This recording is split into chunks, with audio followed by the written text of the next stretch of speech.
1, 2, 3. Downside. Downside. You're listening to The Downside. The Downside. With Gianmarco Soresi. I have lots to be negative about. I'll tell you all about it. I'm happy to hear it. Everyone wears the cans? Okay, good. Wow, an OG, like, throwback I pod. love them. How do I do so that I'm a little bit louder in my ears? We'll fix it up. The whole guy. We'll get you hooked up. Yeah, I could lose a little bit too. And this is coming out Tuesday, so we can Wow. do whatever. Current events. Yeah. They're happening as we speak. Is that good for your ears right there? All the way. Yeah, this is good. This is Okay, great. great. I love this. I like to really feel like I'm on a podcast. Yeah. Yeah, I get the feeling. Yeah. I find I find that it changes the energy. Yeah. Suddenly it's like you're doing a podcast in like a TV studio. Yeah.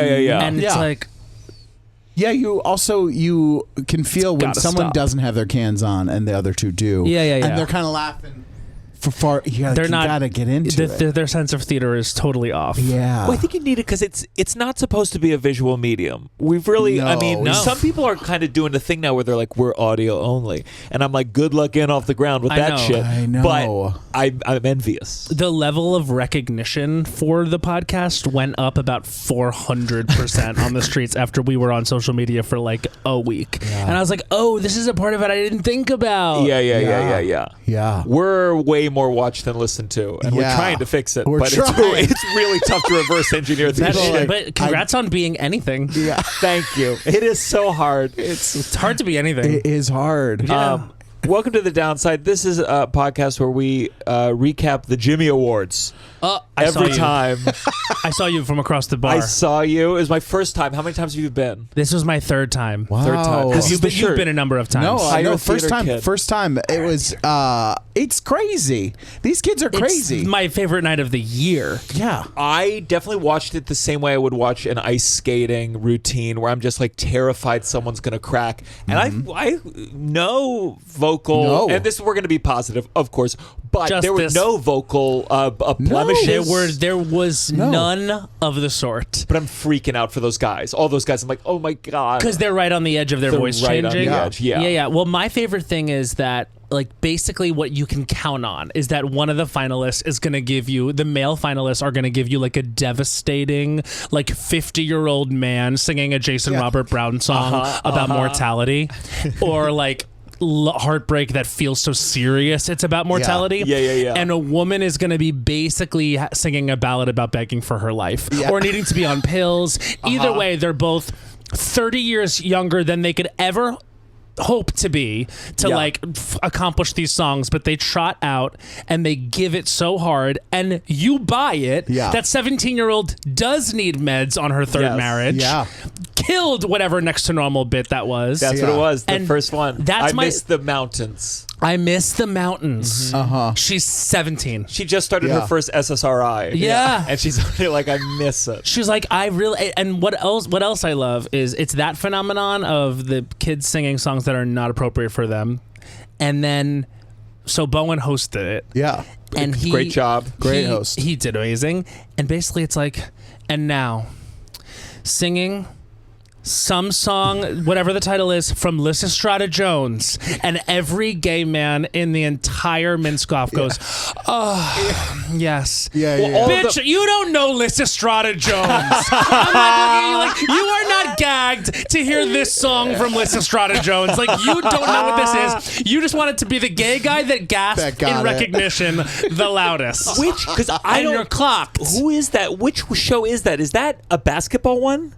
No, Lysistrata Jones is a musical based on Lysistrata. Basically, it's set in modern day. So Lysistrata was about women who Don't sleep with the guys so they stop stage a war. sex strike so the war can end. Yeah. And Lysistrata Jones is high school girls staging a sex strike so the boys can win their basketball game or their football game. Go. Yeah. Okay. So it's like yeah. a fun, update of Lysistrata. That being said, you aren't gagged to hear a number from it. No. I had no idea what it was, but I did. That was my favorite part. Was so for the finalists. Everyone does these big medleys. Yeah. 8 finalists. I thought it was 6, but it was 8. Yeah. 8 songs. I was thrilled that it was 8. And you're right, Lysistrata was faked, but for the other ones, when they were like singing "You Are Your Daddy's Son," people were like, "Oh, No, shit. it was crazy. shit. Singing Your Daddy's Son from Ragtime, especially after it's just been done on Broadway so well, everyone's like, and then nothing can ever top. It's like any song from Dreamgirls is going to get this reaction, but I was there one year where I think it was Ben Platt hosting, goes singing "I'm Here" from The Color Purple, and everyone basically like turned to sand in the room. Right, just no one could stand it, and it sort of happened with "I Am Changing" from Dreamgirls in this last one, which also was phenomenal. Yeah. So I mean, she acted the shit out of it too. So, They were all It was good. crazy. One other big takeaway is those Hadestown writers best be making a lot of Billionaires. money. I tried listening three times. I'm not. I don't like Hadestown. Listen, What is it based? It's based on another old fucking thing. It's based on the Persephone myth, right? yeah, I don't know it. I've not seen it. I've not listened to it. You're fine. I feel like I saw it though because I went to the Jimmy's and Yeah. every other performance was from Hadestown. So a lot of high schools are doing it. And they're also, Yeah. it's a high school version because everyone's Yes. a high Yeah. school version. Because I Yeah. looked at the rules of this. There's all these rules of like, you can't do the junior version of shows. No Grease. Grease, for whatever reason, is banned. No Grease. And I want to know if there's a reason of like, we can't hear this song anymore. Well, I think it's because, well, my experience with Grease being banned goes all the way back to my own high school. I didn't do musical theater then, but I was an observer of what was happening, being as closeted as I was and jealous as I was. We weren't allowed to do it because of the sheer sex factor in it. Like, we had a very conservative superintendent who was like, absolutely no Grease, but you guys can do all white school, The Wiz. You guys can do all white school, didn't change year to year, The King and I.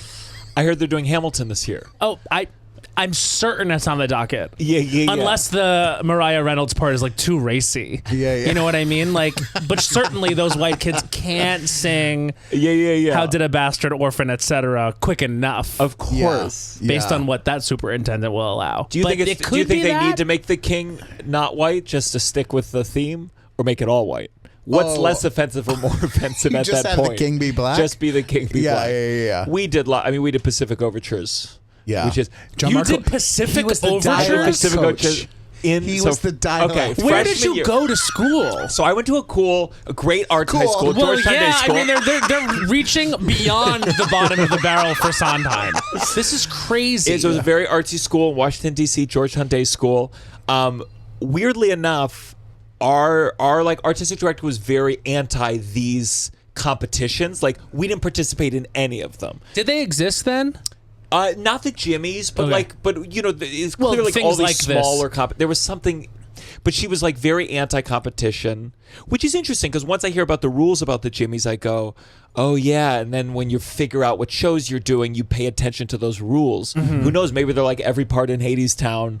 Yeah, I could see some behind the scenes kind of money trading. Well, this is actually interesting. Years ago, we had Renee Rapp on the podcast, and she famously exploded onto the scene as a result of winning the Jimmys. And I asked her about the Jimmys, and she kind of led on that like it was very competitive between the schools and between the parents at the schools, and like there was whole controversies about where kids were going to school so that they could make the Jimmys and all of that It's like type of sports thing. now. It's like it has become like there's like specific You farm coaches these you go kids. to. There's specific things. You know, it's like any competitive high school. The thing children now, are being you know? farmed. Yeah. And it's hard to know. It's like, I think it's you look at childhood and arts, and you're like, well, when do you start exposing them to the realities of their lack of talent or extreme talent? And it's like, do you want your high schools to be geared around this thing? Yeah. It's not a good stressful. thing for kids to feel like they can be commodified too early. I think it sniffs the light out.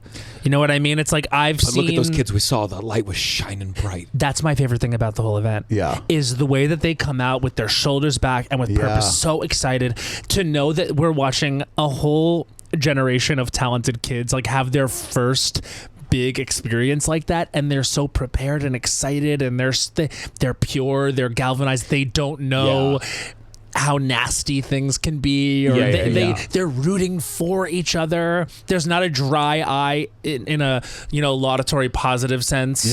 I felt when most someone emotional does well. thinking about the ones not winning. I just couldn't stop thinking about like, God, I hope you feel okay. I think you want to know why? Because there's 1,000 other quote unquote losers. You know what I mean? You're not one of 4 people that lose. Yeah. It might feel worse to be a finalist that then does not win, because that's like being nominated and then you get your moment and then they look at you really seriously and they go, no. This person instead. Yeah. But if I'm one of the sea of people that doesn't make it, I think I'm all right. Yeah. I imagined getting to them and losing, and I would not feel Okay. Different strokes. Wait, you imagine He this? imagined it. I imagine losing the Jimmys. this week. And you were not accepting of the reality. No, and I put on a good face. I wasn't like a bitch about it publicly, but I definitely went into a bathroom and cried. Oh, you did a role play of losing the Jimmys. So basically, like, I didn't know we were doing therapy. Yeah.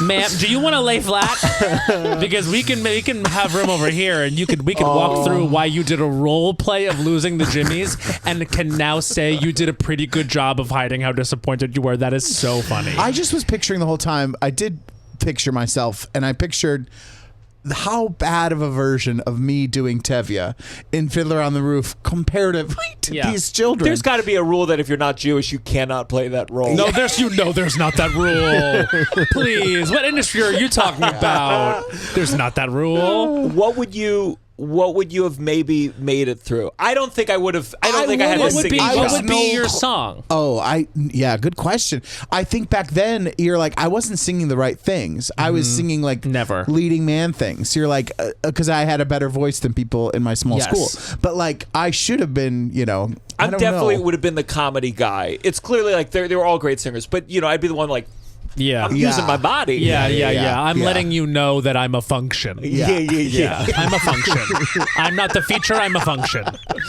It's just a high E, Yeah, but look how I'm- big my arms are. Look at this character actor already fully cooked. I'm 17 years old. Wah, wah, wah. Just know you won't work for 40 years, sir. Yeah. The best was going to school. So I'm here with Melissa Lehman, who is, so many things in my life, but has been a friend. Now she's a bestie, but she was a friend way, way back at NYU and did Cap 21.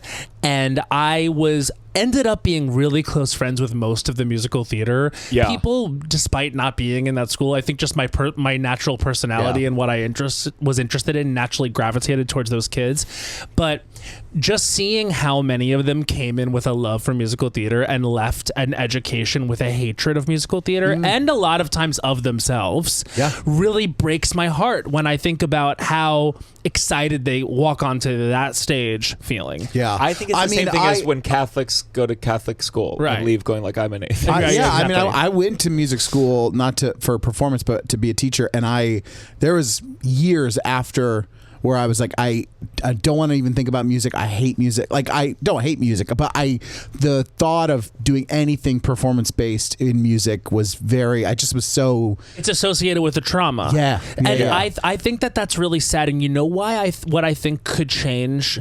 I think if you're going to school for musical theater or any one thing, stop centering that one thing. Because what people don't realize is like, you're graduating at the end of 4 years in whatever you're pursuing, sure, with an education and like a degree, whatever the fuck that means in that thing, but also a community and experiences that have prepared you for way more than just doing your maybe 32 bar cut and flopping during a dance call and letting that define your entire, worldview in terms of how you're prepared or how you should tackle the industry. Like, I knew people that we went to school with, they never knew. With a degree, BFA in acting, they did not know how to put a self-tape together. Yeah. They had never acted on camera. Yeah. Like, you had to go to a school in Tisch drama specific to on-camera acting. Stone Street. Yeah, Stone Street. To learn how to do that. Otherwise, you were just like, well, I'm happy you can taste that imaginary lemon. Like, let's get you on camera. Oh, you don't know how to do this? Yeah. Sorry. I feel like I can imagine a camera, though. Yeah. I can feel the camera. Yeah. Well, I feel like I always wish I'd gone to NYU, at least because I feel like the problem with so many of these schools and why I like the Jimmys in a certain sense is you're outside. You get to like walk outside and you're like, oh, there's a world out here. There's a I world can go where take I a wanna class work. at UCB and I'm like, oh, here. When you're in a conservatory, suddenly the world is 3 small. teachers Small are like their little word is town. God. Yeah, it's- And that's where the teachers become. I mean, the Jimmy's very pro teacher. There's someone they came up there. They're like, I think every theater teacher should get $1 million a year. And I said to Russell, I said, there's a couple teachers I'm looking to sue right now. Actually, I don't think they all. Those are should get some $1 million a expensive year. therapists. Yeah. Like enough for nothing, but not every single one. Like, Not a all million, of them. Like, here's what I'll say. They're human beings. Yeah. And Yeah. you never realize the humanity of your teachers until you are their age.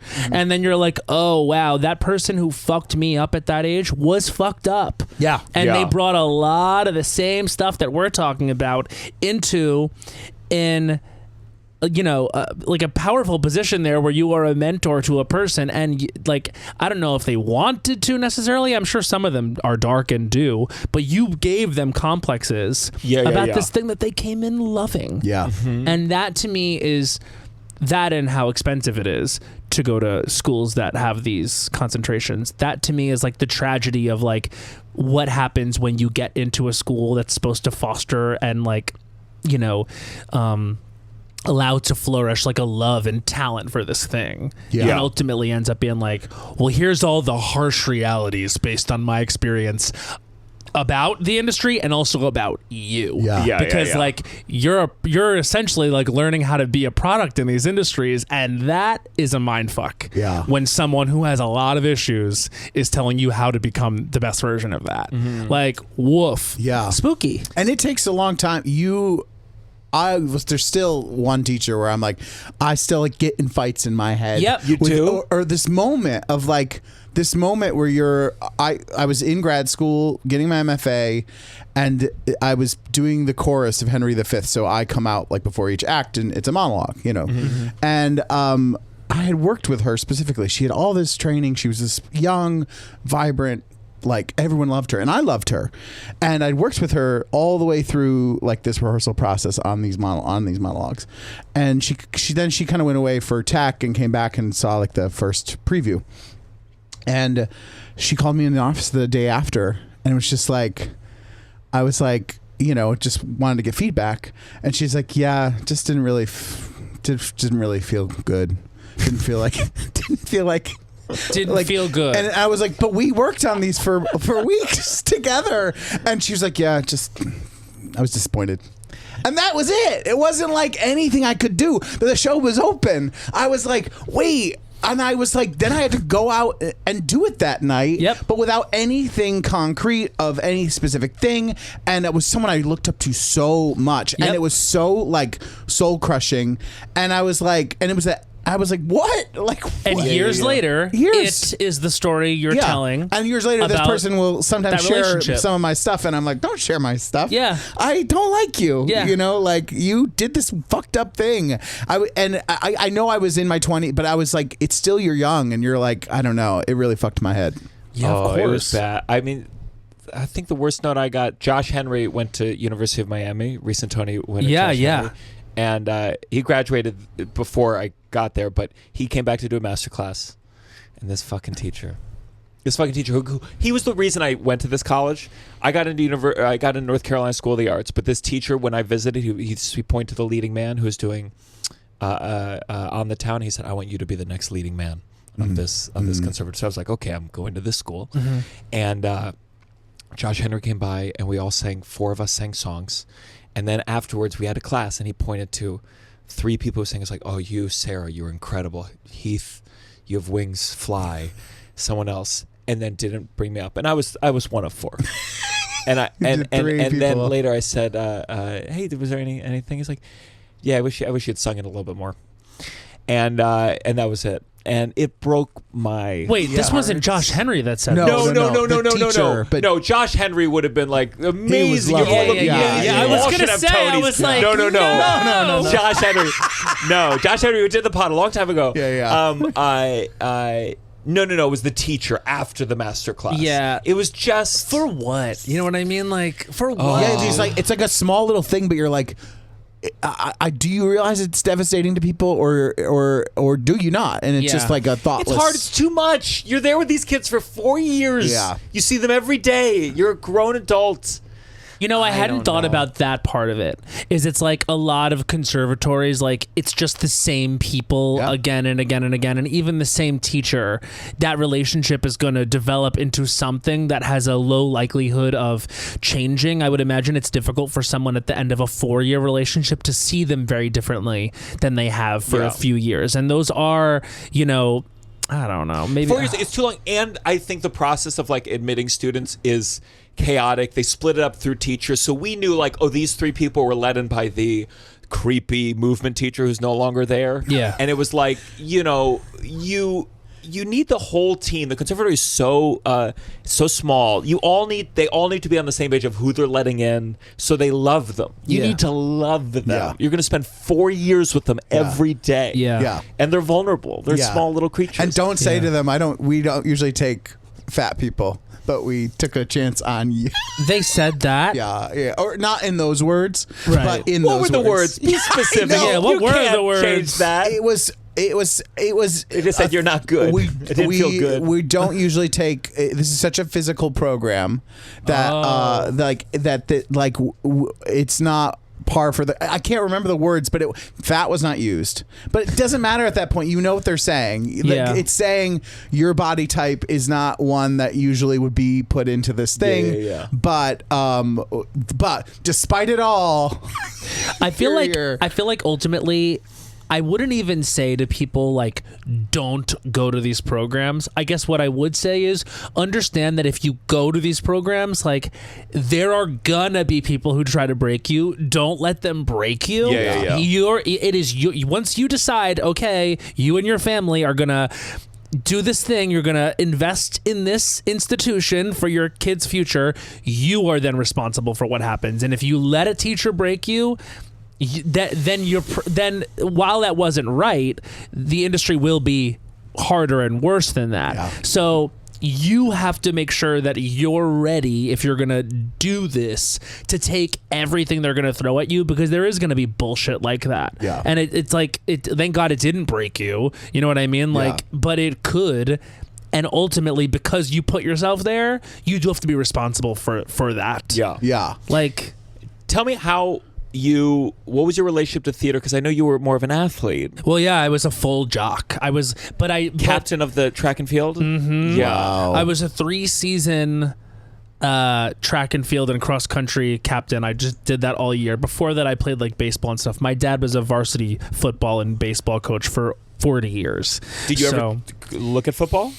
So the funny thing about football is baseball I played for a while because my dad had kind of introduced it to me in our backyard when I was a kid, but he never did that with football. And then a few years ago, I fully just asked, I think, this is after he saw had the retired. CTE studies before they came out? Well, he didn't see them, but he kind of knew.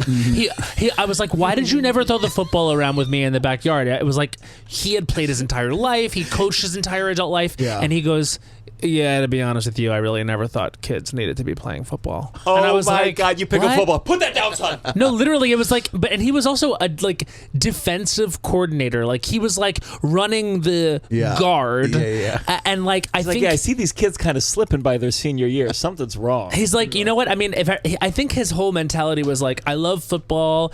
If other parents want to make the decision that this is for their kid, that's fine. Like I'll help them thrive and win, but not my kid. Yeah. It was so weird too because crazy. he was It's definitely it bad. was so important to him that I was involved in things. Like he always said to me, like, school is your community, never be home, like be doing something extracurricular all the time. So had I wanted to do theater, I think he would have been like, great. But he was a sports guy, and so I did sports. The only thing he never expressed any interest in me doing, and I never expressed any interest in doing, was football, which was so much of his identity as a coach and at school. Yeah. What kind It of was coach was he? interesting. Is angry, yelling? I would say my dad has big main character energy, and I think he does have like I think I get my like penchant for performance from him a little bit. He likes to be in front of people.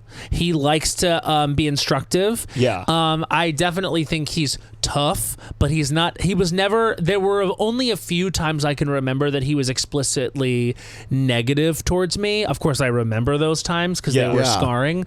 But was he trying to motivate, or did he let it slip? He was big on reality. So it was like, this is what happened today, and this is why. This is what happened today, and this is why.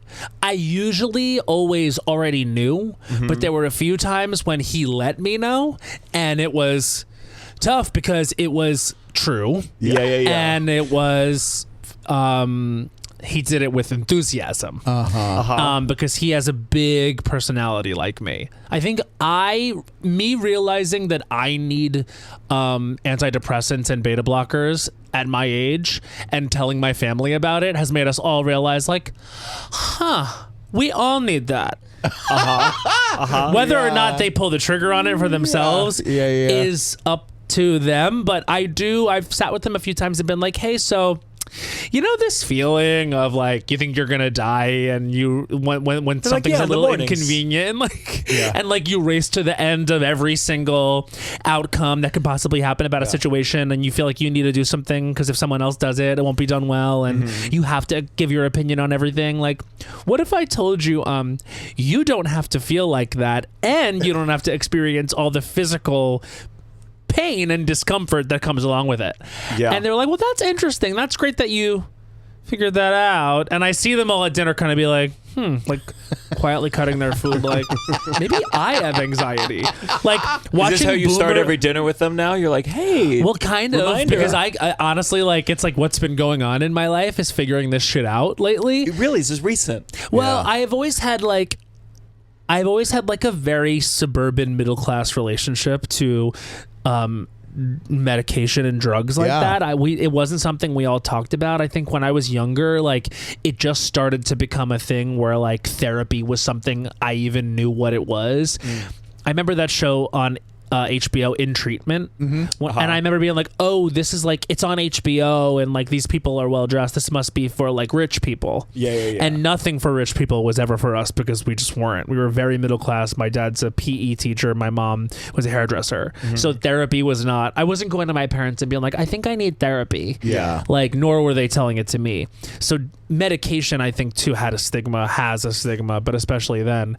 So it wasn't until I was in my like early 30s a few years ago and went through like a horrible breakup that I couldn't get out of the hole, in relation to, that I did it for 6 months. I think was on too much of a dose. Couldn't feel my dick, to be quite honest with you. Came off of it entirely. And then recently, as a result of this year, just realizing like I can't deal by myself with this, stuff. I got on 5 milligrams of Lexapro, which is a medicinal dose for me, and I use beta blockers with aplomb. Okay, when you said that about the 5 milligrams, is that low? People love to tell you that 5 milligrams is not a real dose. Really? That it's like a placebo dose. And I'm like, okay, well, it did turn my entire life around. It's tough when a placebo's working to be like, hey, just so you know, let me take that magic away from that pill. If it's a placebo, let it placebo. Well, that's my thing is I think it's like, it's working for me. What do you care? But anytime anyone, there's always going to be someone in any community, and like, the anxious, those who need SSRIs, I guess I'd call us a community if we wanted to band together and discuss it. There's always going to be someone in every community that has to compete, oh, you're not on a real dose. You're not actually depressed like me, the depressed girly. It's like, no, I promise you I am. But beta blockers on top of it? Yeah, so the beta blockers, so the Lexapro that I take just kind of like makes it so that I'm not constantly ruminating. It really is more sort of like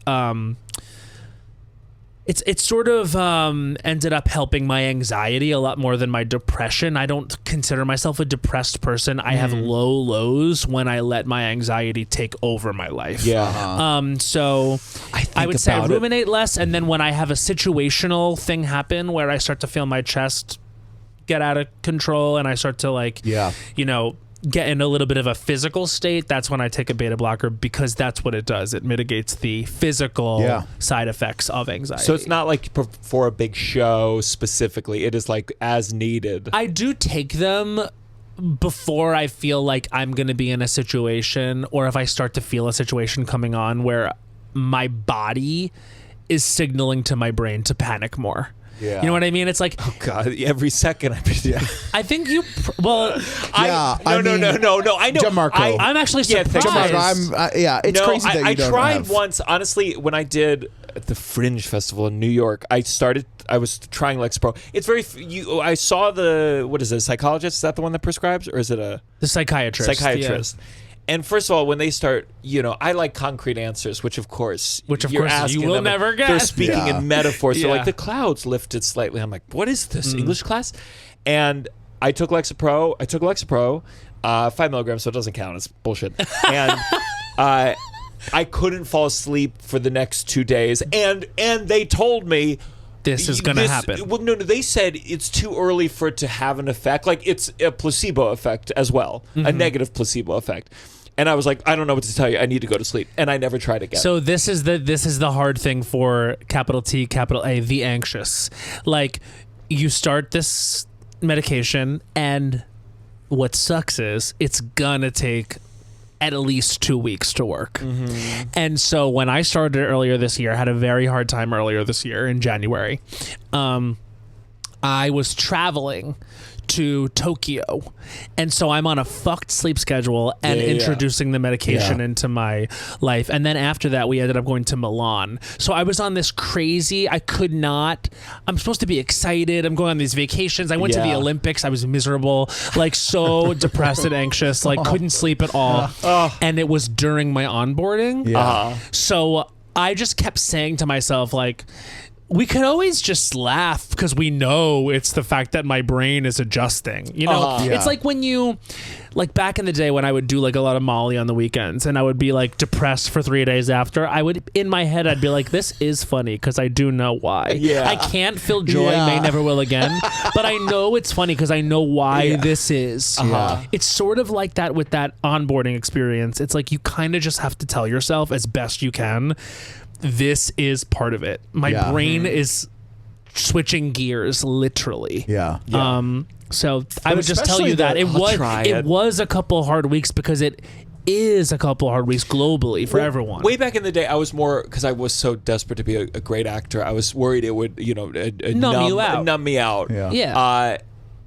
It will. And now, honestly, the first thing I'd ask would be like, will I put on weight? If I'm being honest. No, I put on a little weight. Yeah. I mean, here's the thing: I'm not anxious and depressed about.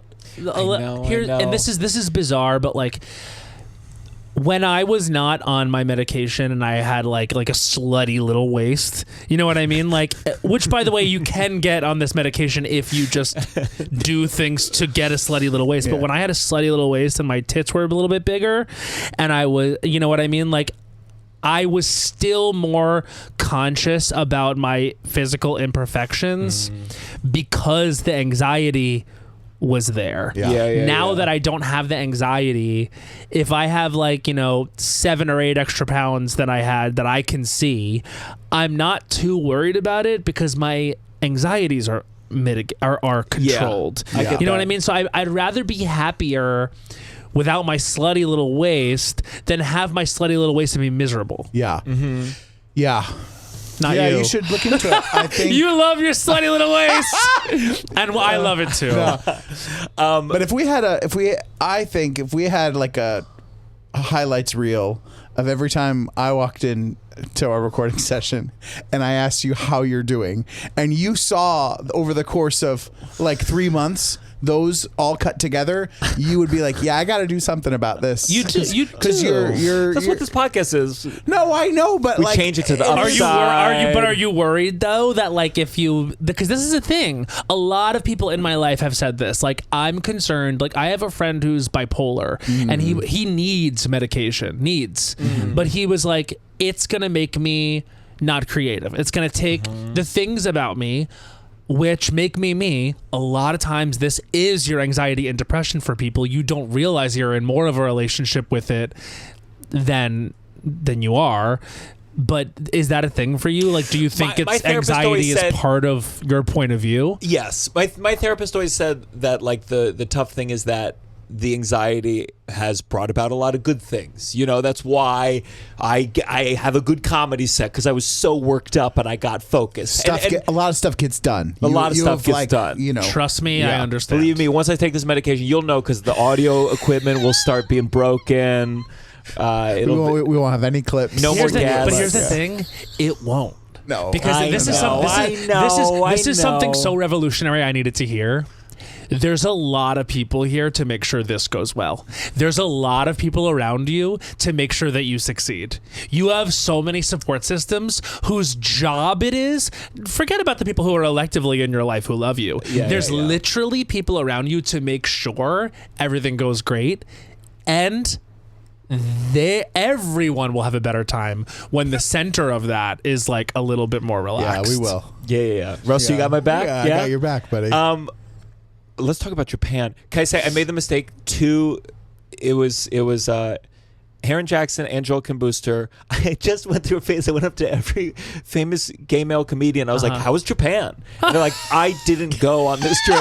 And I was like, "I swear, I thought this was part of the crew. I knew Josh Sharp went, and I'm just like, well, if oh God." I unplugged only my own speaker. It's okay. It's all good. Yeah. Because I have a lot to say. It was just. How was Japan? I swear, it wasn't willy nilly. I wasn't asking everyone. First of all, there's a large community of people, all of whom I wish I could go to Japan with at the same time. At least 800 people I would love to go to Japan with. This was Bowen's birthday trip, and he asked, I think, legions of people to go on this thing, but then there was it's group a big of people. trip, and he took care of a lot of it. Of course, so you know what I mean. course. So it's but I just kept fucking. that's so funny. Well, you can ask me. I was there. The trip was great. Tokyo, Kyoto, and Osaka. And the Kinosaki Onsen, which was an onsen town, really.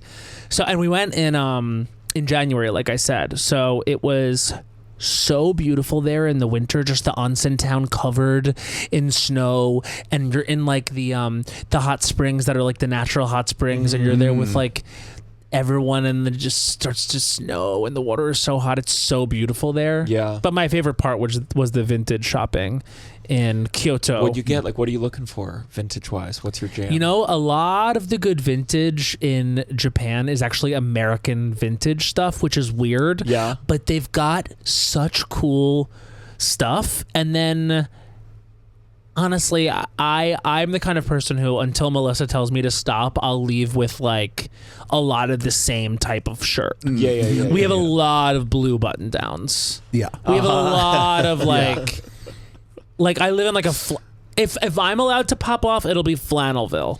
You know what I mean? Yeah, and yeah. a graphic tee that's not great. Yeah. Really? Yeah. I'll always be I need this graphic tee. What, it has a Sesame Street character on it? Yes. Well, no, I stand by this today. I'm just kidding. No, it's a Where beautiful did we shirt. get this? So I got this at Sesame Street. So it's authentic. Literally Wow. vintage. Yeah. But yeah, no. Melissa has been instrumental in my vintage journey. I can even dress myself now pretty well. I think that there's a feasible reality where definitely this outfit, it's not a big deal, but pairing shoes with the right thing was not something I knew how to do for a long Melissa's time. taught me some things too. I know, you look great. Well, thank you. Always. But it's some of the questions are very base. You want to be is this shoe and this thing? This color makes sense? I realized I take rules very my sister once told me, don't mix brown and Brown and blue, black. brown and black, Or brown. And so I just First that. of all, that both got, those things are not true. Yeah. I know. But I think And she there was just a meant period it- of time where it was Yes. true. And she's got to start it. You got to set up the rules before you can break them. You Yeah. know, and she works at Celine. She knows what she's doing. That's really But she was cool. talking to I knew oh, yeah. nothing. My dad didn't teach me. No. I'm fashion-wise. also colorblind. Oh. I'm colorblind. I'm from a part of the country where everyone has bad taste, and I didn't have money. So you know what I mean? Yeah. So A lot working against closeted, you. so very hyper aware of grooming, which means over grooming. So I am part of a terrible group of people, which is a Long Island closeted like metrosexual Yeah. presenting from 2006, 7, 8. Yeah. Who was trying too hard. Yeah. And that period of time is rough. Anytime you look back at TV thing from that era, it's a bad. It's And a bad time. I couldn't buy my way out of it. I couldn't drive up to the good mall, Roosevelt Field. Yeah. I couldn't go to the good mall in the other county and be like, because I have money, I'm going to dress myself better. And level up. There was none of that. So were you a metrosexual? Yeah, I mean, I would refer when they came up with the term metrosexual, I was actually thrilled because I was like, oh, there's a thing I can tell myself I am and it'll be funny and I'll get away with it because this was, I guess, what started metrosexual, like Ryan Seacrest popping off. Yeah. Do you think it was come up with by closeted gay men or by straight men who liked fashion? Or I think it was come up with by marketing people who knew that there was a group of people, i.e. men, who were either A, closeted and looking to spend money and dress well without having to come out, and B, there were men that were coming around to the idea of, oh, we don't have to look like shit. In fact, women like it when we look good. Yeah. So there was they all came together, and that is a huge group of people that have money that want to spend it. Yeah. Thus, I think, marketing scam that was metrosexual happened, and they had famous people to point to. Yeah. The host of the biggest show on television was a metrosexual, a straight man. Who would do things that were so straight, like make out with Terry Hatcher. Yeah. Date Julianne Hough. Wow. Host American Idol. Yeah. And he was a metrosexual. And so therefore, Yeah. bingo bango, we are in industry now. And there I am, a little boy being like, yes, that's me. Thank God. What did it mean? What clothes were associated with that? Yeah. Well, I'm are you a happy you polo guy? asked. Well, not only just one, sometimes two. Sometimes layered polos. Yes, both it the was collars hideous. popped. I remember the collars Oh, the popped. My Two God. hemp on this wrist. One, let's call it a watch on this wrong wrist. American Eagle jeans. Eagle. Yeah. Eagle. Yeah. To say nothing of, if you were this type of guy, the Ashton Kutcher trucker hat. Trucker hat. I was Wham, there. bam, thank you, ma'am. Urban Outfitters. Yes. Someone's getting punked at any time once you show up in this geesh. And of course, an Asics sneaker. Dirty. Because you don't have shoes other than the ones that you also use for cross-country practice. Also an accessory, your girlfriend. Her name? Probably Michelle. Yeah. Your activities you do together? Lunch at Applebee's on a Sunday afternoon. Not brunch. Have a 3-cheese chicken penne. Dress like this. Yeah. Drive her home in your 1995 Jeep Grand Cherokee Laredo. Dark green. Yeah. Pull up in front of her house. Her parents inside. You make out for 45 seconds. You're counting. Every second. Yeah. She goes in. Perfect couple. Yeah. Perfect life. Yeah. Perfect style. Yeah. Perfect vibe. I'm sure for the parents, you go, oh, thank God her boyfriend's gay. I don't think they were excited about it. And I ran into them years later. Oh, really? So this was funny. I'm at the diner, our town diner, and I'm with my parents, and she's with her parents. And I'm like, oh, here we go. The X. Meanwhile, now I'm like, fully out of the closet at this point, like speaking with a different voice. Like, and by the way, the new brand I'm trying out in my mid-20s is sometimes I'm a huge bitch. Before I had a podcast and was like, hey, I'm Matt. Yeah. There was an 18-month period from 23 to 25 where actually my brand was gay sketch comedy bitch. A fucking nightmare in the tech booth. Oh my God. At the pit. At the pit. A nightmare in the tech booth at the pit. I'm sure it's so he's funny in though. yeah. Oh, if you weren't the hilarious. target. Oh, honey, Yeah. because at this point, I'm finally saying all the bitchy things I thought. Yeah. As a metrosexual, an Yeah. era I've since left behind. Yeah. So, mind you, I run into my ex-girlfriend at the Okanee Diner. Everything on Long Island is named after I almost said Italian tribe, Native American tribe. So we're at the Okanee Diner, and I'm like, okay, let's see what this interaction gives. So it's perfectly lovely for a little while. And then I didn't realize this, but I guess my ex had been substitute teaching at the same school my dad taught at. Uh-huh. And he goes, that's great. I heard it's been going great. She goes, it has. It's been amazing. Thank you so much for your help. And I go, oh my God, I didn't know that you were subbing at the school. She goes, you did know that. Her parents, my parents, me, her, all at the diner. I go, I didn't. No, I didn't. I was like, I would have remembered you telling me that. No, I definitely told you. Oh And I go, God. when?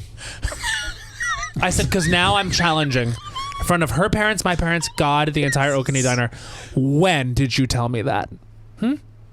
She goes, I told you at our friends, who we had a friend we went to school with who died in a plane crash. Oh. Suddenly. Small two-passenger plane. God. I told you at their funeral. I go, oh, you know what? Maybe you did. I think I was grieving. It was nice to see you. I said good day.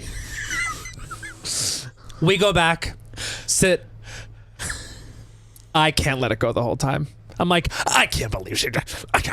Yeah. And my parents were like, it's okay. Like, and I was just like, I know that she's mad that I'm gay. She's making it about her. And I literally was like, because I started to go, this is pre the meds. Yeah, so yeah. now I'm on a goose chase in my brain about how like she's over there telling her parents like that there's some sob story because she was that kind of ex-girlfriend for a second there that was like, I turned him gay. No, you did not. No. Mm-hmm. By the way, I don't have any animosity towards her now. I know but this is the negative podcast. Yeah. So while Yeah. I'm here, Get in what's it. gotta stop Yeah. is women with boyfriends who were gay being like, this is about me now. Yeah. It never was. Do you know how beautiful our relationship could be if you were like, oh my God, thank you for telling me. I love you. I understand. Do you know whose experience was harder than yours in high school? Okay. Let me. Hi, me. Do you think I remember there Are was you someone about to give me like a? Yeah. Are you? Are you about to be a contrarian on tonight? I'm in my Cookie Monster shirt in my bitch era. I speak for the straight women. Did you ever date someone who and Unfortunately, no. okay, so I remember a summer camp, a musical theater camp, and I just remember this woman, and she dated a guy and like loved him, high school love, and he ended up coming out of the closet, and not only that, he then roomed at this camp that they both went to with his new boyfriend, Yeah. who, if I recall correctly, not only had the same name but was identical to him. Sure, And that's I a just, rite of passage. I just thought of her experience. Seeing the love of her life fucking But himself. how different is that than? No. I'm not saying, but I'm saying. Seeing the it's love of her life fucking himself in front of her. in front of her. And it was so upsetting. I understand it's crazy as an adult to be like, I turned someone gay, of course. But I wonder, like, the feeling of I was misled or I was betrayed. That is okay. Let me take a step back and talk to myself. Yeah. I understand that. I get that. Totally. It's got to stop. You have to stop centering yourself in Yeah. someone else's. Yeah. gay pain. And if you know what? Instead of her complaining about the fact that this is happening, go fuck someone straight. Also, yeah. She should have fucked you. Also, Well, okay. Now, you fuck her? now we're on the same Also, page. how Did you fuck her? I tried, and she gave me a kiss. Then that's her but problem. she was still That's so her problem. depressed That's about the her gay guy. problem. I know. She's She obsessed could have with gay fucked men. you. I know. You're just as good as a gay guy, but straight. Yes. You do all the same things as a gay guy, but straight. Yeah. fuck her. I'm as close to your ex as it's gonna get. Yeah. 100%. Who still wants Why to- are you upset? Yeah. Let him fuck himself. Why is she telling this story to everyone? You know? Let him fuck himself if that's going to be what brings him joy. Yeah. You have the opportunity to bring yourself joy. I understand how hard it is from hearing about it to be a legion, one of the many straight women in a musical theater environment because. And I'm not generalizing, but I am. The straight men there can tend to be kind of douchey because they know they can get away with a lot. So I'm not saying that I don't understand the plight of a straight woman in a musical theater, camp, conservatory, and more. I do understand. Yeah. Don't make the gay boys experience miserable. Y'all have to be on the same team. Get in the car, leave the camp, fuck someone together. Guarantee there's going to be some in the hag sitting at the bar having an identical experience to you. Yeah. Find community. If you can't love yourself, how in the hell are you going to love somebody else? Can I get an amen up in here? Stop that train in theaters now. Yeah. Oh yeah. Yeah. Yeah, I get it. I remember there was someone I went on a couple dates with, and she was engaged to a guy, and oh God, this is anonymous enough. So he was gay and cheating on her, and Gay and cheating on her with a man? with a man, yeah. You got to forgive him. Period. Yeah. I hope you since have. Yeah. And they were engaged.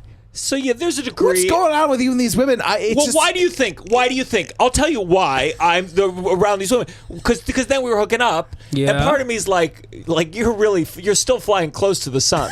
Like you clearly like a flamboyant man. Your There's tastes. a reason you fucked up before. Yeah. You should be going something gotta way go. on Yeah, the other you gotta go. spectrum.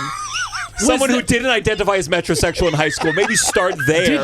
Did you? No, because metrosexual was so. I was never. Of all the things I'm flamboyant about, it was never about like clothing or Were like. you called gay a lot? He a bit he would do. Well, he did. I mean, what do you mean? No, What he- was the he bit? told me. okay. If you tell me the bit was fucking guys, I'm gonna be This mad at funny- you. This funny bit he's done for the last No. 20 years. The weird bit that I look back on in my middle school. So we had an openly gay teacher, which at my middle school it did feel like.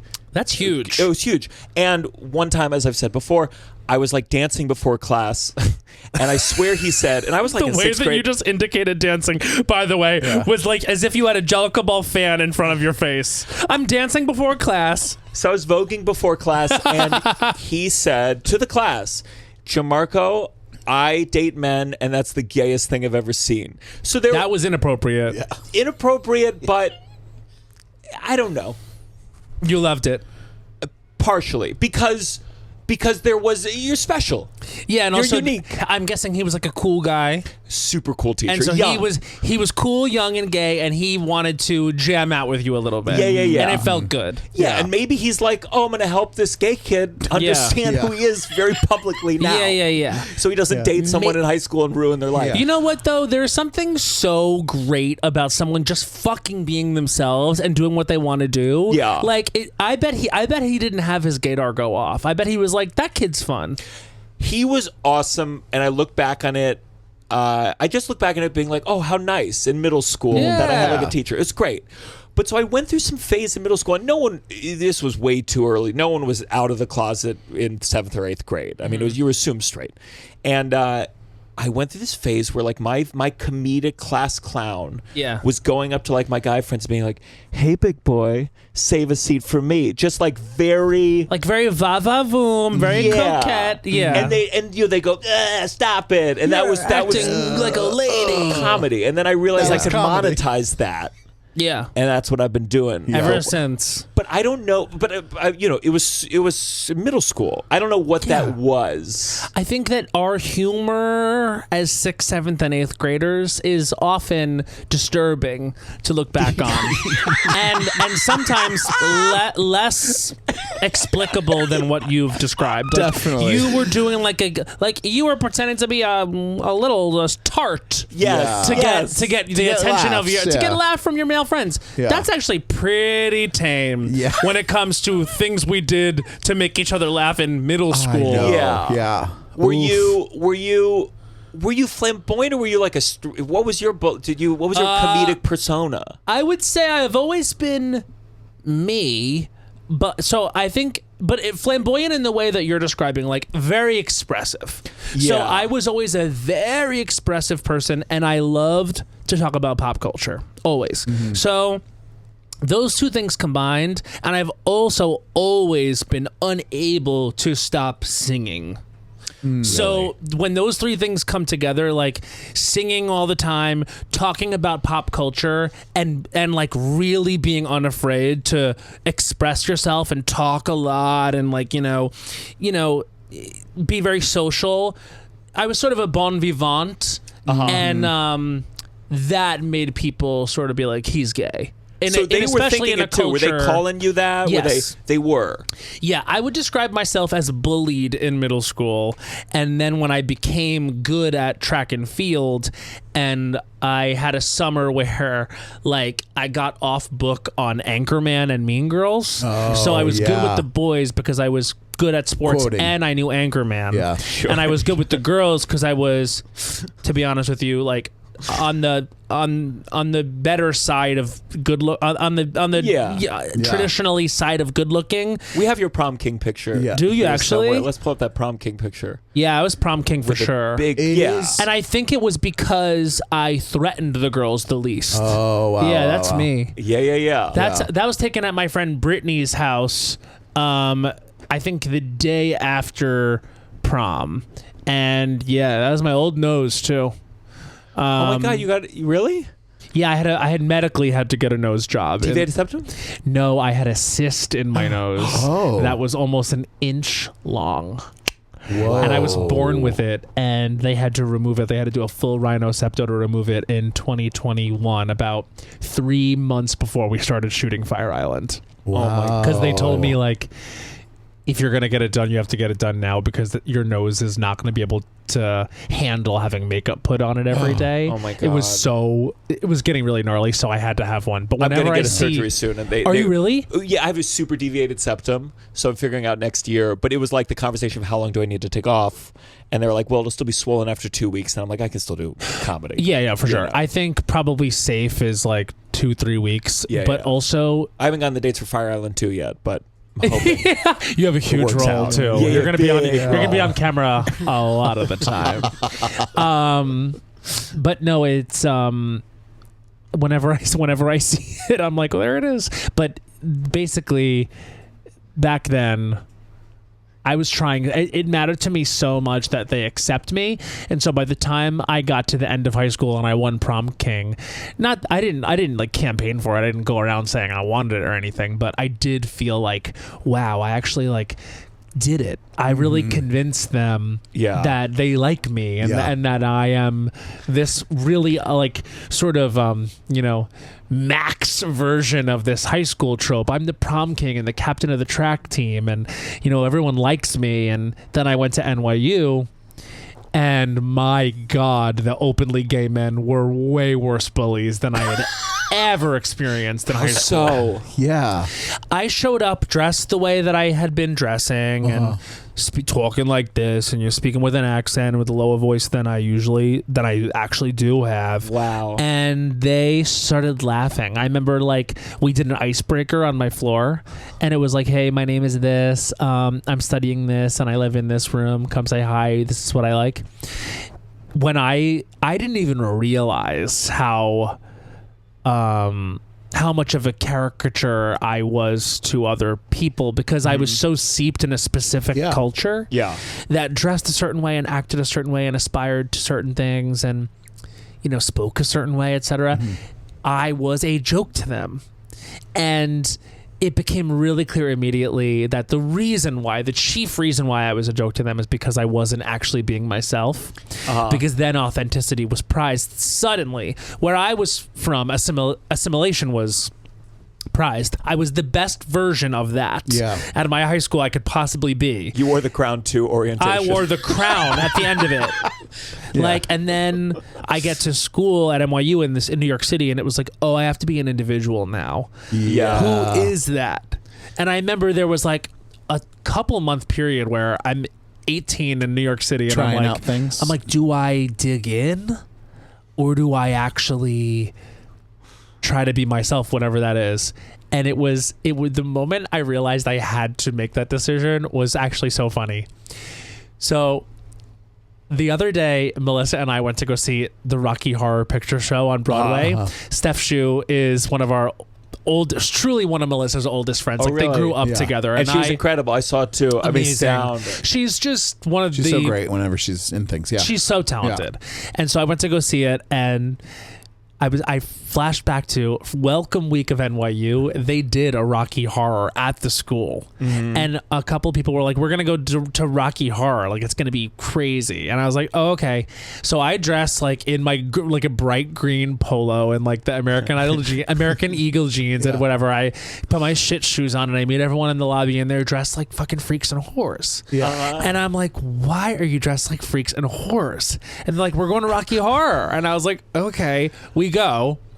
Everyone is a freak and a whore. And I'm like, what the fuck? I'm like, this is crazy. I start to go nuts inside. I'm like, I stick out because I'm dressed what I think is normal. Everyone here is like at the dark end of expression and having so much fun and yelling and saying whatever the fuck. And I wasn't used to that. So but I am someone who loves a competition. So I get there, and there's going to be the host of it who's dressed like Frankenfurter before the movie begins and everything. They're like, we're going to do a fake orgasm contest.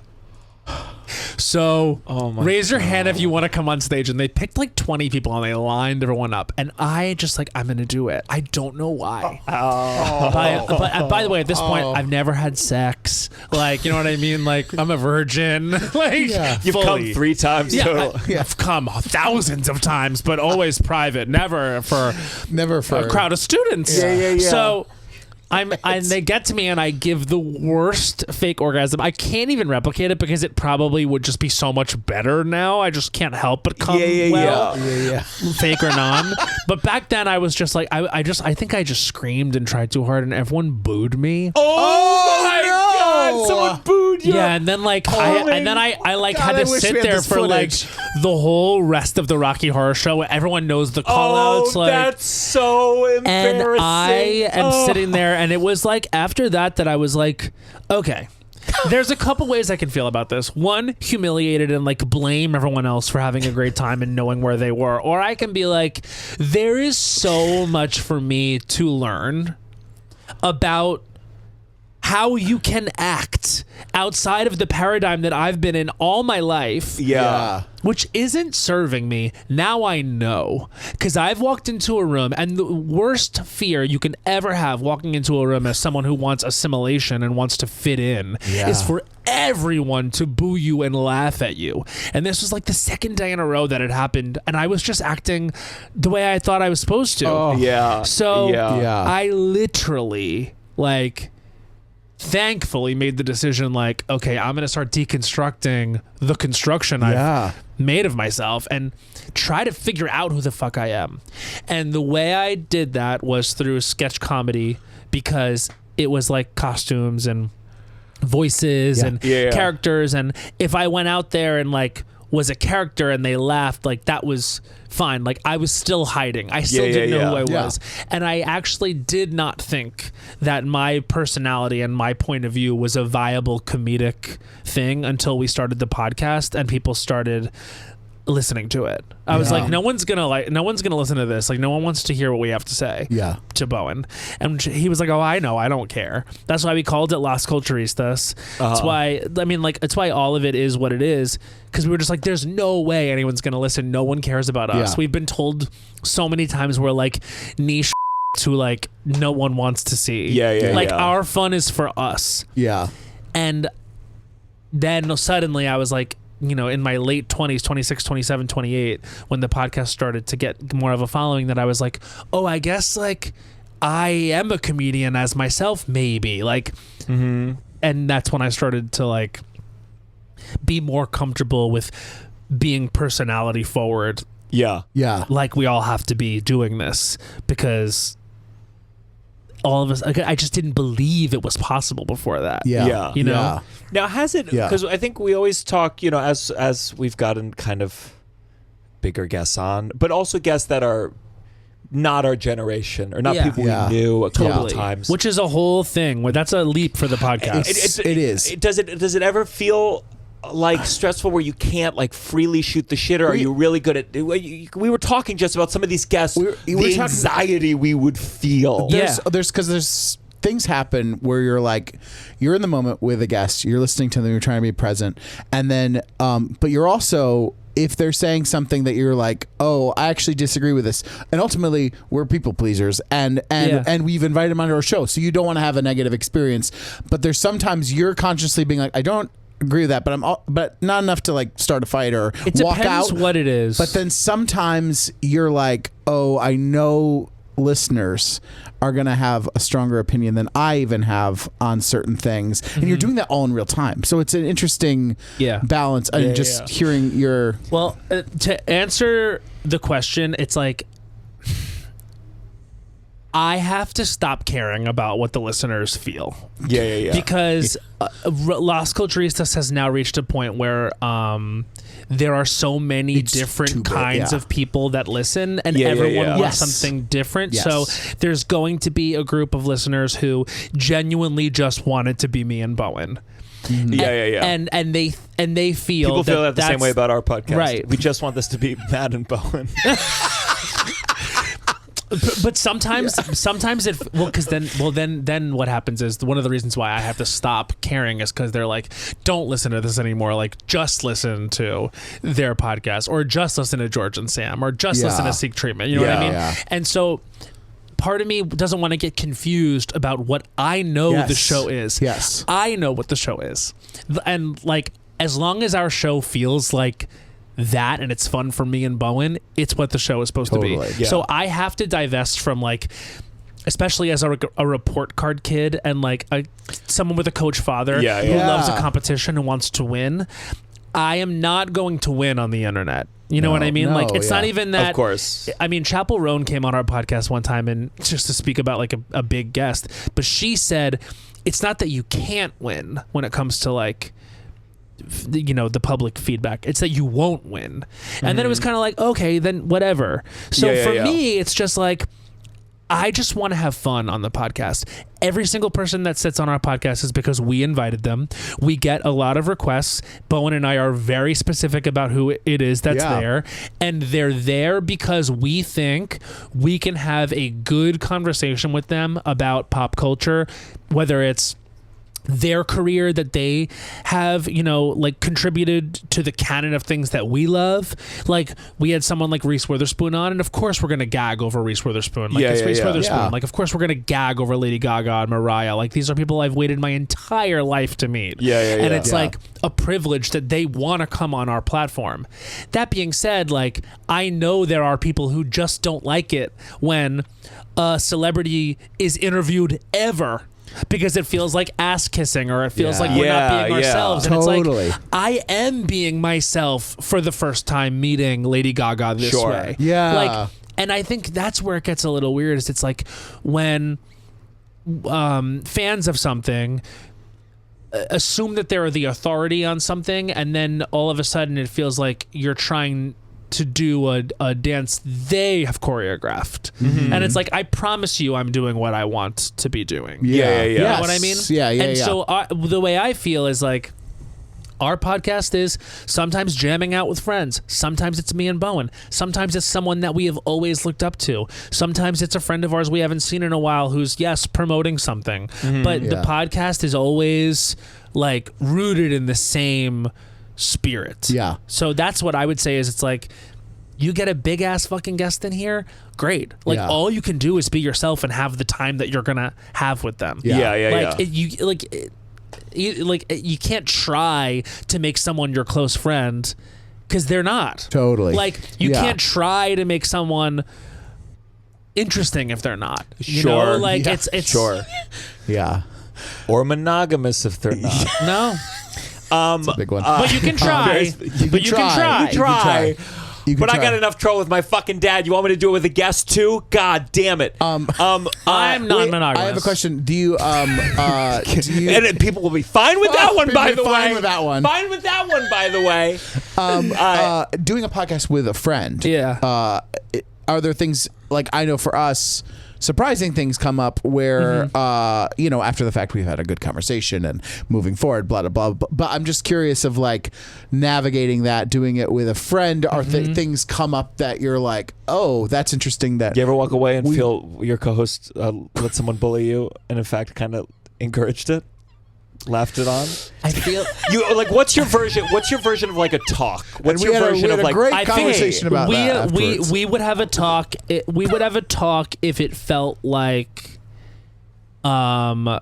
someone wasn't feeling represented in the episode, or it feels like, but we don't really the thing about Bowen and I is we've been doing it now for 10 years, so those conversations happened like 7 years ago. Yeah. You know what I mean? I think there was yeah. there was definitely a time when I think someone brings a certain energy. Usually it's two different things. Like my mode will be like I'll do too much, and sometimes Bowen, his mode will be he just pulls back.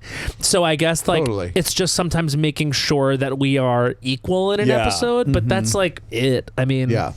we just need a time machine, go back 7 years ago, have some important conversations. what are the conversations? No, that you guys have? no. We're good. I We're all I very let Robbie good. Hoffman bully him, and Did you feel that way? Oh yeah, Oh, but yeah. I'm a sensitive boy. And And there's- it genuinely hurt your feelings. and I didn't Oh. know. I didn't know. I thought we were having fun. I thought it was like we're having fun. We're kind of making it fun of looped him. in. It was so about One thing. about my relationship, and it was just mixing in a person. It was mixing in my partner, and it was just like it was basically like it got to this point where it was like, if you don't get married right now, you don't love her. And I was like, I went too far down the road before I realized that I'd gone down that road too far. Yeah. And so it was like, it was one of those rare moments Robbie Hoffman went too far, and I yeah. no. I do find No, her we- energy to be sort of wild cardish. We haven't had her on the podcast yet. I want to. incredibly funny, Incredibly funny, no a great doubt. guest. That's the thing is it's Great like, guest, but here's but- here's the thing. There is I feel like if someone kind of you, Yeah. whereas if someone's going with a bit, like we can keep going, like, but if you're being real all of a sudden, and I thought it was a bit. Yes. Yeah. Yeah. And it You just, can't be mad at me, and sometimes I don't know when she's kidding. Yeah. And I think we had a good conversation afterwards. I felt bad, and I didn't. Yeah. It was Yeah. fine. Yeah. It was fine. It But was I fine. just want to. It's one of those things. Sometimes comedically, it's like, a bully on me. It's fun. Yeah, And then sometimes I get walk away and that. I go, okay, I feel like everyone hates me. It was a little much. Everyone hates me. I should kill myself. That was the conclusion of that bit. That's Yeah. the punchline. Yeah. Yeah, because I do think like there are some people who care less that you know where they were coming from. Yeah, You know what I yeah, mean? yeah. It's like, oh, I'm gonna say this thing, and it's a statement of fact, and you walk away being like, was that presented in as Yeah. a sincere thing, Uh-huh. or as a thing in jest? Because me killing myself or not depends on the answer to that question. Yeah. Yeah. So, but I get that. And it is hard. Like, you don't know that someone's going to be your business partner in Yes. 10 years when you start a podcast. Yeah. You're just like, okay, yeah, we're in this now. Yeah. Yeah. Yeah. It's, what's funny? Like, we do that. I don't think so. I guess that's the one controversial take I have is that if I could change one thing, we wouldn't do I Don't Think So, Honey anymore. Really. Really. I'm out of things to say. Listen, I'm out of things to Listen, say. as people who've stolen your bit and done it, this got stopped, which is just I Don't Think So, Honey, without any of the stakes or time, like making it less interesting, basically. Well, you know 'Cause what's I was funny? thinking, like, I don't fully agree. The time commitment that makes there's an Yeah, urgency yeah, there yeah. that Well, every podcast has a version of and that. now I'm popping off about For sure. this. For sure. But I agree in the way of like there are sometimes you almost wish it was just a special thing we didn't have to do Sometimes every I think episode. it would just be the guest, because I agree with you where there's sometimes you're running out and you're like another phrase I don't like. Well, and there's- even hearing it's yourself like- complain about something, you're like, I don't like whatever. Well, we also sometimes will do like 2 episodes Yeah. or 3 in a day. Yes. And I'm like, Oh, I can't Oh, imagine what you guys have to God. stack up sometimes. I'm Yeah. sure. And then also like that's ultimately what the social media from the episode is going to be, and I'm like, I know my I Don't Think So Honey was not my strongest moment in this episode because it's the 50th one I've done this month. Yeah. That being said, when I knew I was coming here, I was annoyed. I sat down. I was like, oh, now I have to things I don't like. Wrote down 4 things immediately. Amazing. 4 immediately. Amazing. Oops, it seems we've spilled too much tea. We better cut this part out so we can keep some friends in this industry. So don't act surprised when Jack Black performs for the JD Vance inauguration party. Do not be surprised. Like, No. Let's go on to our next segment. This has got to stop. This has gotta stop, honey. wow. Welcome to This Has Gotta Stop, honey. Was the honey thing? Wow. That's always special? been there. I think that's been there. Yeah, we made No, that that's made for you. Yeah, wow. This has got to stop. This is a time we talk about something needs to come to an end. Big, small, Big personal, time. private, whatever you want. Russell, do you have a this? This gotta feels stop? related to what we were just talking about a little bit, but my this guy stop. It's not that fun, but we got to stop firing people online for things that are not really. They're like this woman that was fired for dumping out and taking a Knicks trash can. She's fired from JP Morgan. Listen, it sucks. You shouldn't litter. I think a fine for littering and whatever the garbage can, that's enough of a punishment from the NYPD. The idea that there's thousands of people out there who are then like, my day is better now because I got this woman fired from her job for littering. It's like that mentality it doesn't make your day better. It doesn't, because there's like, that woman's getting doxxed, that woman's thing. You know that when she tries to get a new job, the people interviewing her are going to be like, oh, that was the woman from the thing. Like there's just, it's just a real person. And we do this all the time. We do it over people, like we said, cheating. We do it over littering. There's things that are red flags, and you see that and you're like, there's probably other things about that woman. I get it. But to fully go down like this person deserves to now never work again, it's crazy. We didn't win anything by doing that. We just got to train ourselves that like sometimes things are just annoying and you keep moving on, and that's it. That's it. There's not justice for a lot of things. There's feeling morally superior. We can't do it anymore. It's just, it's a bummer. So, yeah. If there was ever a video you doing that, you'd be fired from this podcast immediately. I mean, Without as a question. hypocrite, you would have to resign in shame or be fired. But yeah, I agree with you. Yeah. I don't tend to like narc behavior ever. Yeah. Well, that's I just think there's so many people out there. I'm like, you want to be a cop. You wanna be a cop. You like it. You like punishing. And not in a you fun, got like, the cop sticker, but you I think you're just jealous. yeah. I'm gonna But tell you you. don't get to do I'm gonna that. tell you a story. When I was 9 years old, my cousin and they had just moved into a new house, and we were playing upstairs, and I decided to go number 2 in the new bathroom, not knowing that the plumbing didn't work. Mm-hmm. Oh no. So I called my cousin and I said, fuck, I just took like a huge shit and the plumbing doesn't work. It's just going to be in there. And my cousin pointed to the window and said, well, there's the window. So we took the shit out of the toilet and threw it out the window where it landed like in the front bushes. My little cousin immediately ran downstairs Oh my. and told my aunt Oh. that Matthew and Stevie had thrown poop out the window. I have never forgiven you, Christina. That I remember this. And you're a narc. And that was crazy narc behavior. I cried all Yeah. day. Because my uncle came to me and said, because by the way, of course, they were furious. Yeah. This is their new home. yeah. They were furious. My aunt came out with the hose, was hosing down. Like, it was so, like, performative in public. Like how angry she was, hosing it down, wiping away the poop. And then my uncle comes over. I'm sobbing. Of course. Sobbing by the pool. He goes to me. They lay you near water after that? He goes to me. Well, I had called my parents to come get me. Yeah. My uncle comes over. Why are you crying, Matthew? Because you fucked up? Oh my Long God. Island. Long Island. And I continue to sob. I was like, I didn't know. Like, you know what I mean? Like, what was I supposed to do? I was trying to do the right thing. Of course. 8 or 9. I can't imagine. I have nephews that age. I can't imagine. And I bet that you would forgive a 5-year-old who told the truth to my their God. mother. Not me. If I caught them like handling their own poop in my home, I would. You would go to your mother. I would be there for them, and I would be like, "There's no way." That's exactly. What's the better solution? It's a true reveal of moral character. What's the better solution? You put it in the sink. You put it in the trash. You throw it out the window. It's biodegradable. Hose it down. I think probably what I should have done was go to my aunt and be like, I am embarrassed that this happened, but I have to tell you. I went to the bathroom upstairs. I did not know the plumbing was ready. I went number 2 upstairs. I'm 9. Yeah. How would she you would have have been known? like, What a she would have trap! been like, What a trap it's toilet! fine, like whatever, like I'll figure it out. Ugh.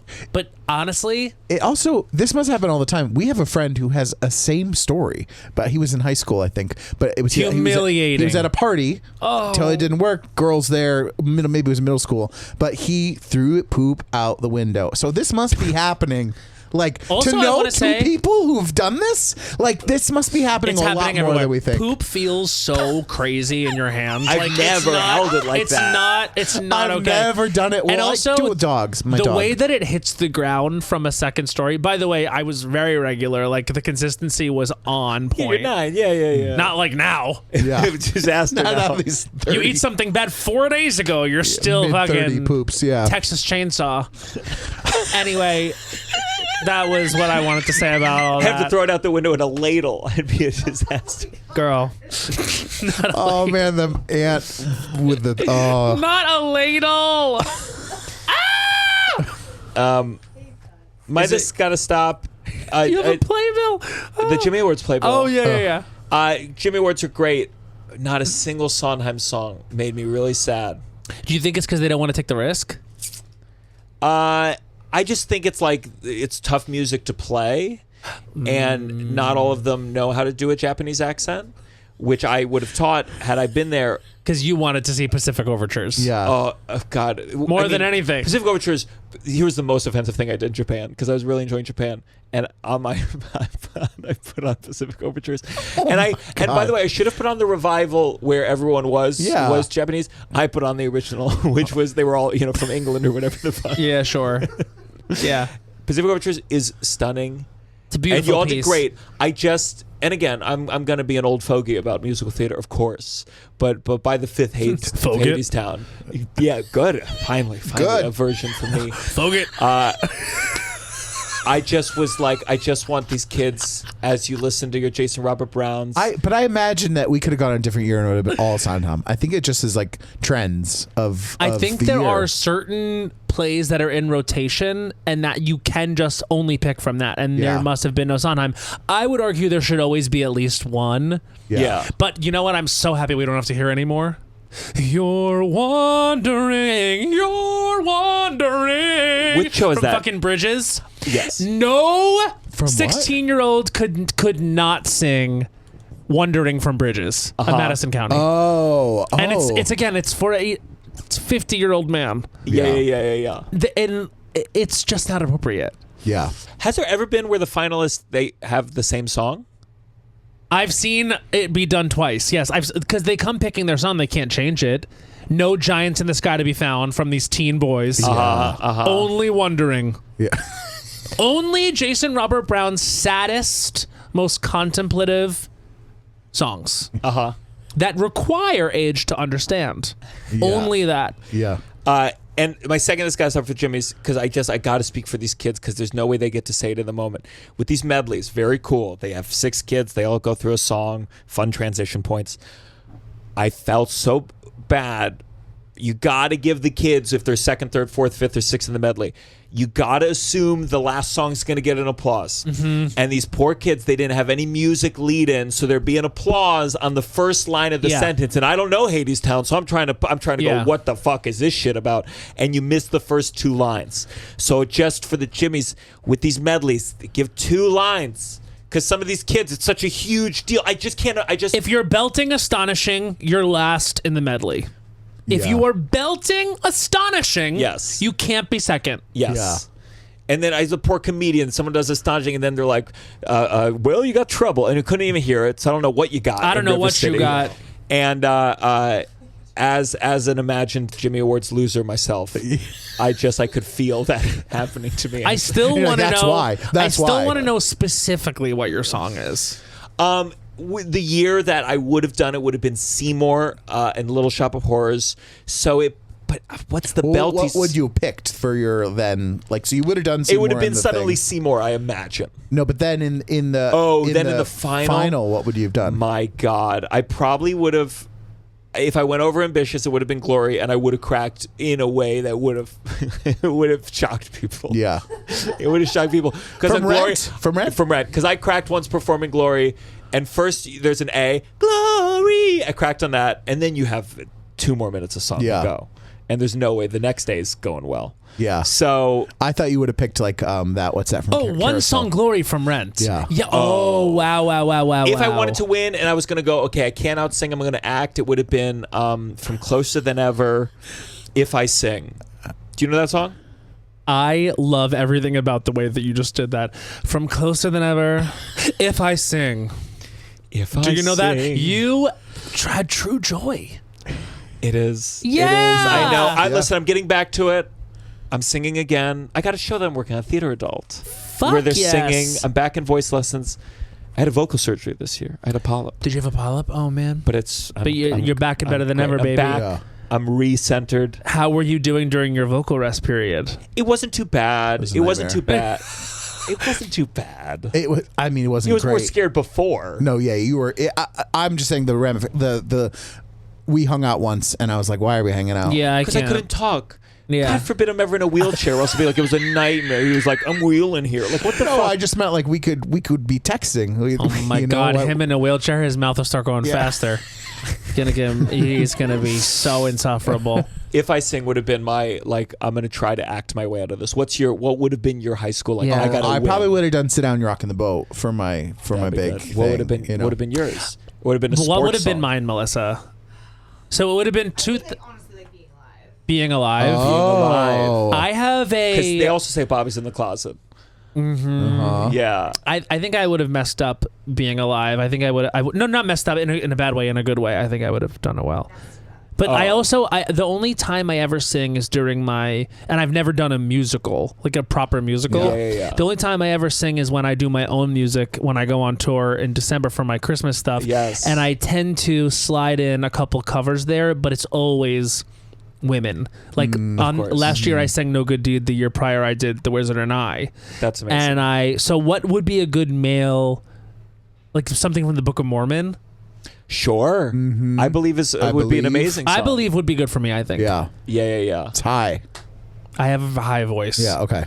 Yeah, but but then I would be in my head about like, no, I believe is great because it's funny and it's great, also. yeah. If I could sing any women's songs, you would never shut me up. Yeah. If I could hit a high C, you would never shut me the fuck up. I mean, here's the thing, like, sure, but also, you put Send in the Clowns on the table for me. It doesn't matter that I give you almost nothing. That's what it's about. I whisper the song and leave. Unforgettable. You know what? I know what other song I love, which is not my type at all. Never would be, but you can't keep me away from it. Losing My Mind from Follies. Oh my God. That's I just a good one. devastate That's you. a good one. And then I leave and everyone's like, why the fuck would he pick that? I remember at a musical theater camp, it was like, the pianist played in a Broadway pit once, and it was like, oh my God, we have a Broadway. And he was talking about what's the lyric that ends in bright? the thought of you stays bright. And I remember, you're young, and so you don't know it. And he's like, you see, it's bright, but it's the lowest note. And you're like, oh my God, this guy's a genius. Yeah. See, The and thought you of know what you would stays piss everyone off, which some people do? No. The thought of you stays bright. Sometimes I stand, and all of a sudden it's like, you thought you could get away with that little change because you acted it. Yeah. Bright. Right. No, we Yeah. just knew you couldn't navigate that. Yeah. Gotcha, bitch. Matt's, what's your this gotta stop, honey? Okay. I had 4, like I said. You can do whatever you want. Okay, then I'm just going to quickly go through the ones I'm not going to Great. like harp Invest on, in. but they are as follows. Okay, the first thing I want to say, singing competitions that require democracy, no more. No more voting by the American public for singing competitions. We nationwide can't handle that responsibility. Uh-huh. We don't know what we're talking about. We need a blue ribbon panel of judges. Yeah. We need cultivated talent on the judging panel, and they make at least a majority of the decisions. Sure, we get to the very end, very, very, very end, then let America decide. So the novelty of like, we did it, we're a part of this. But I do not need week after week eliminations. It's done. Singing competitions with democratic principles. Okay. I just feel like so many judge shows. Like I knew you watched, were going to want to talk about it. I just know so many judge shows. It feels like I watched Star Search, which my opener was on Star Search, and it's like Jelly Roll, Melissa Joan Hart, I think, and someone else. Sure. Okay. They're all. It's this thing where no one's mean anymore. Yeah. And so I'm like, even the judges are picking based on they want to win the popular vote too, and I need a mean judge. Well, I need yeah, a mean there's judge. crazy you what's don't- happened to you singing don't competition. need a mean judge is the thing. Like there's competition. Critical judge. Critical like you judge. look at Top Chef and you're like Perfect. perfect. The people who know what they're talking about. Yes. And they're gentle and they're thoughtful and they're Law Roach on Project Runway is the model of what this should be. yeah. Critical, not willing, not unwilling to be like, you're not at the level of everyone else. Because how do we know? How can we be expected to have taste if there is no critical culture? Yeah. I agree. Yeah. How Yeah. can we? We've lost the gatekeeper. The reason why we're at a historic low in terms qualitatively and like quantitatively in terms of good art is because the public has been cultured to accept everything. Yeah. And it's not to say that there isn't room for all different types of art, high and low. I love that. I love it all. I love the Real Housewives. I watch all the Oscar movies. But you need to be willing to be like, let's talk about this thing critically and what's it trying to be and how successful is it. And at these competitions, when there's someone who is not at the level, but they're advancing, understand. A lot of people vote for the bad option so they can see the bad option thrive. Nihilism. Yeah. Consider it.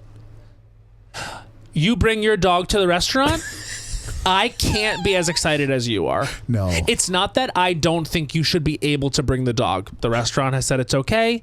You've made the decision. You need it as a service pet. I think most of you are lying. Yeah. But if it's permissible, bring the animal in. It wants to sit in the middle of the foot traffic for the servers. I am allowed to give you a face. Yeah. You can't give me a dirtier look than I give you. Yeah. No. Because you did this. You brought the animal into Yes. the establishment. That does not mean everyone else has to be jazzed. When your mid-sized to large pet has come over and started to sniff my plate, I don't have to find it charming. No. Yeah. No, they're asking for a lot. They want you to have to pay. Yes. Yeah. And then, I'm sorry, but as former industry, I know how everyone in the restaurant feels. Yeah. And they don't think it's charming. They think it's annoying. Yeah. That's not to say don't bring it. Stop expecting a jubilation. Agreed. Yes. Agreed. Yes. Okay. This quote, I'm going to push through. Don't come. Don't come. I'm pushing through to be there tonight. Hey guys, I'm feeling this way, but I'm going to push through and be there. No. Pushing through so that I can be there for so-and-so. Yeah. This is the least interesting topic in the world. Your strife that made it difficult for you to be here right now at this thing. Let's enjoy the thing, not relitigate the process of you getting here. Yeah. I don't care that you're pushing through. Oh, so you're going to be in a bad mood? Fun. You're going to be sick? We're going to talk about how you're tired? Yeah. I don't need you here enough to hear about it. Say nothing of the energy you are bringing in whilst pushing through. Yeah, we can tell you're pushing. We feel it. If I didn't know from the text, I knew it from everything about the way you're behaving the second you walk in the entire time you're here. Hey. Oh, did you push through? Yeah. I have news for you. No, you didn't.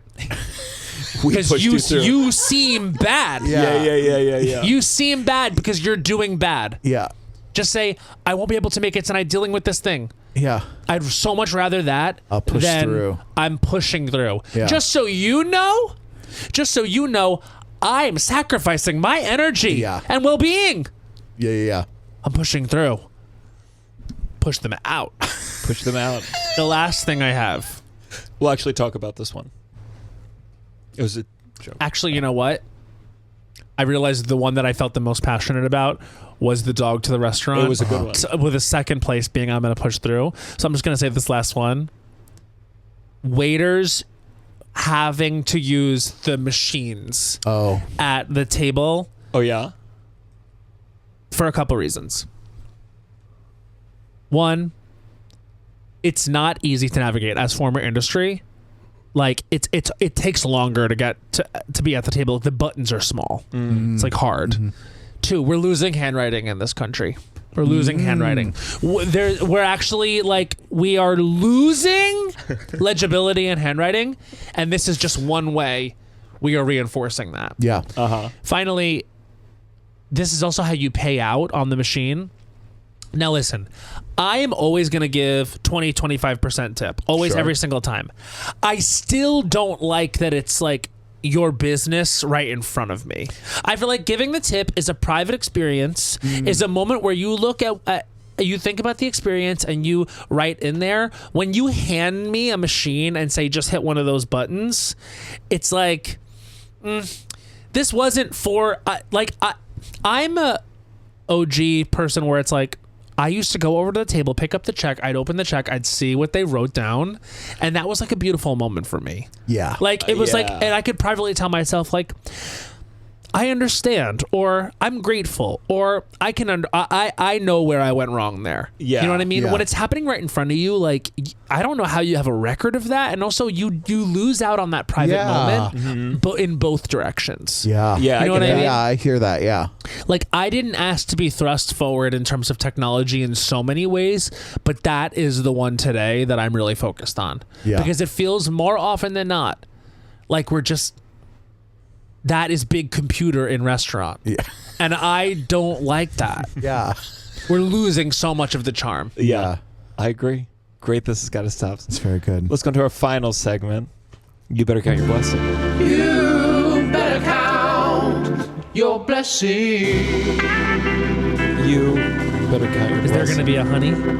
No, not. This is an 'Cause- original for us. Yeah. So I really like that choice, because what I liked most about that sting was that, like, the band got to, like, really finish. Yeah. Yeah, I love that That's sting. Douglas Goodhart. He mentioned you did you do an Uncle Function show once? Yeah, of course. Yeah, Back in the day. Yeah. Back in 2017, I think, at the Pit. You said something nice to us, and Douglas wanted me to mention it. Oh, really? It meant the world at the time. Oh, So- I loved this was the sketch comedy Heights of New York. Yes. It Yeah. was a good time, important time. My blessing, I did this crowdwork thing. It's I can't call it a special, but it's a long thing. And I got an audience member who happened to be in a play, and I wanted them to do their closing monologue in the play. And as these things happen, as things are growing, I was like, oh, I have to make sure this is okay with the playwright. So we were able to reach out, and Sarah DeLapp, who wrote The Wolves, thank you for letting me use your monologue. It was whenever I can get an audience member to do something like that. Yeah. And she took the mic, and then I was her scene partner for it. Oh, I love that. And it was just like it's such a perfect end to this kind of hour thing. And I was, when someone first flagged like, hey, did you get permission? I was like, oh fuck. But thank you, Sarah, for letting me use it. And I also bought the play. I can't wait to read it, even though I know the ending. And thank you very much. Yeah. Russell. I'm going with Nicole, my wife. She got us into the Jimmys, and we had such a great time. And I'm so glad I got to finally see it. It was just such a. It's crazy how talented these kids are, and it was. That's my blessing this week. Yeah, it's a joyful thing. Yeah, it really is. Even I cried twice. Yeah, it's emotional. You're your daddy's son. It did get me. Yeah, it's such a good song. My God. You have to count your blessings for those tears, because once you start your antidepressant, it's going to get a lot harder. Oh. I know. It was that, and then when I imagined losing. Those were the 2 times I cried. Well, what's your blessing? I'll also say a theater thing. Yeah.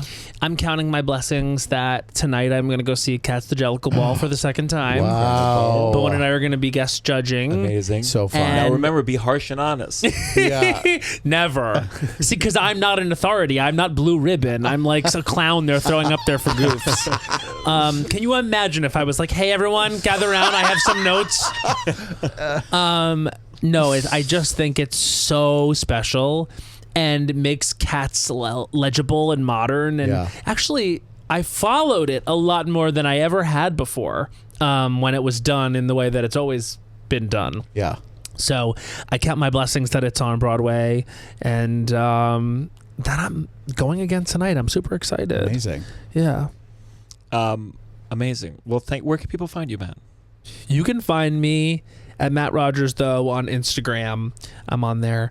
And I also have a podcast, Las Culturistas, with Matt Rogers and Bowen Yang. That comes out every Wednesdays. And you can stream the Culture Awards on Peacock right now. Yes. They're a lot of fun. There'll be something in there you like. Yeah. What's Dream Guest? Dream Guest for the podcast? You've had so many. Is there anyone left? Or anyone that's like, it'll never happen? Like Liza. I don't think I would want Liza, because I would be a version of myself that I wouldn't recognize. So I'm trying to think, like, who could I have in the chair that I feel like I could be fully myself with and we'd have a really good time? Emma Stone. Oh yeah. Yeah. Sure. Yeah. I think that would be fun. Yeah. There's so many though. This Yeah. Well, I hope you get them all. Yeah. Russell, where can people find you? At Russell J. Daniels on Instagram, and then come see The Downside live this summer. San Diego sold out. San Diego sold out, Ooh. but we still have some tickets in LA and Portland, and that is in the beginning. And we're going to end with a song. I'm ready for it now. We're Yeah. gonna do. I think we're gonna Yeah. do this medley. Yeah, We got a medley. we got a And medley. We got a dance. choreographer. Yeah. We Who gotta relearn. choreographed? Oh yeah, Titanic. Less talking, more singing, I say. Yes. Yeah. You Yes. clearly are very nervous about this. Yes. I'm very excited. You can find me everywhere at Gianmarco Soresi. Join the Patreon, guys. Oh, yeah. If you had joined, you got early access to this episode, and then you get bonus episodes every month, just me and Russell. Wow. Patreon.com/downside. Matt, if you were in an orgasm competition now. Oh man. You want to do a fake orgasm right now? Fake orgasm? Yeah. Lead us out. Or a real one. Okay. Oh fuck. Oh fuck. Fuck, babe. Oh fuck. Fuck. Oh. Oh. Oh. Oh. Fuck. I love you. This is The Downside.